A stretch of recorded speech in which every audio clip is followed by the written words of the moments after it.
Italia merupakan orang Eropa pertama yang mengunjungi Kalimantan pada abad ke-14. Kemudian disusul orang Spanyol, Inggris, dan Belanda.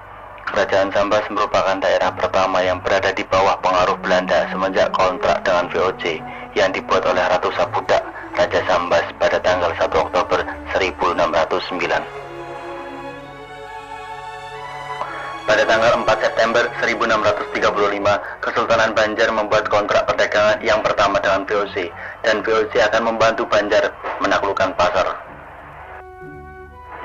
Tahun 1756, VOC berusaha mendapatkan Lawai, Sintang, dan Sangkau dari Banjarmasin. Daerah awal di Kalimantan yang diklaim milik VOC adalah wilayah sepanjang pantai Sukadana sampai Mempawah yang diberikan oleh Kesultanan Banten pada 26 Maret 1778. VOC sempat mendirikan pabrik di Sukadana dan Mempawah, tetapi 14 tahun kemudian ditinggalkan karena tidak berproduktif lagi.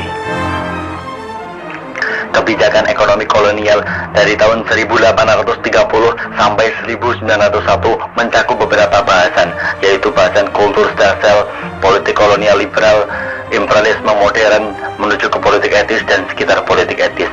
Sejak masa pemerintahan Van der Capellen, pemerintah Belanda sudah berusaha untuk memperbaiki keuangan di Hindia Belanda.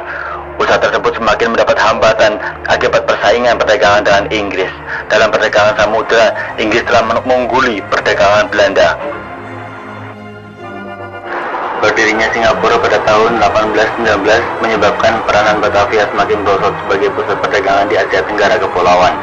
Perjanjian Inggris-Belanda tahun 1824 Konvensi London menyebabkan Inggris masuk ke kawasan itu untuk seterusnya.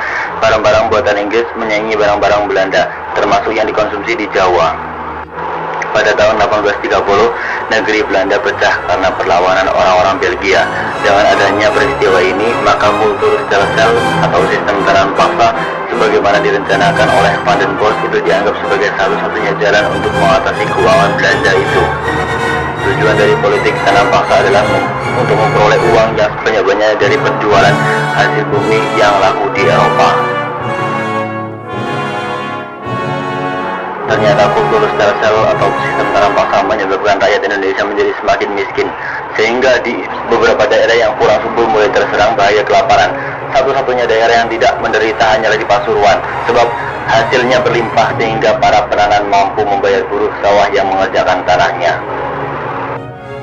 Di sisi lain, keuangan Hindia Belanda berlimpah, bahkan mampu menyelesaikan krisis keuangan di negerinya. Lebih dari 900 juta gulden mengalir dari Indonesia ke Belanda. Dengan uang itu, Belanda mampu membayar utangnya pada Inggris, menggantikan uang yang dihabiskan dalam perang dengan Belgia, kemudian membiayai perusahaan-perusahaan besar di Belanda. Kebetulan pada waktu itu terdapat orang-orang seperti Baron van Hovel dan Multatuli Douwesdekker yang menghendaki juga perubahan-perubahan yang sedikit banyak akan memperbaiki keadaan di Indonesia, terutama kultur stelsel menjadi sasaran krisis mereka. Douwesdekker membentangkan kekejaman-kekejaman sistem ini dalam bukunya yang terkenal Max Havelaar. Sebagai tokoh lain yang menghendaki perubahan daerah jajahan ialah Van der Put, menteri daerah jajahan yang dikenal sebagai orang yang progresif. Berkat perjuangan Van der Put dalam tahun 1867, keluarlah Undang-Undang Perbendaharaan Kontabilitas yang menentukan bahwa anggaran belanja untuk Indonesia ditetapkan oleh Parlemen dan pengawasan.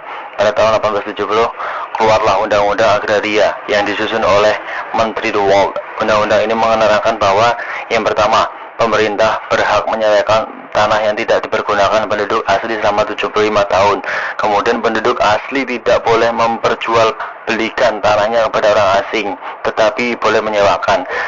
Kemudian yang ketiga, tanah-tanah yang tidak dimiliki oleh siapapun juga menjadi hak milik pemerintah.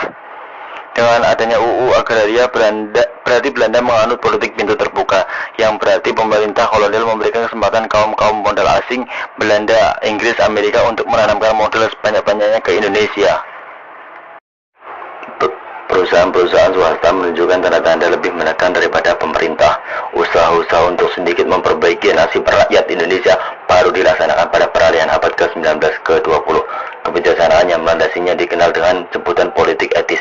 Kebijaksanaan itu didasarkan atas gagasan-gagasan golongan etis yang menyatakan bahwa para jajahan perlu perbaikan dalam bidang pertama pertanian. pertanian, yaitu pembangunan soal irigasi, kemudian peningkatan mutu pendidikan, dan kemudian pemindahan penduduk dari daerah yang padat penduduk ke daerah lain atau yang masih kosong tanahnya, yaitu transmigrasi. Salah seorang juru bicara kaum etis yang terkemuka adalah Van de Venter, penulis artikel yang berjudul Utang Budi.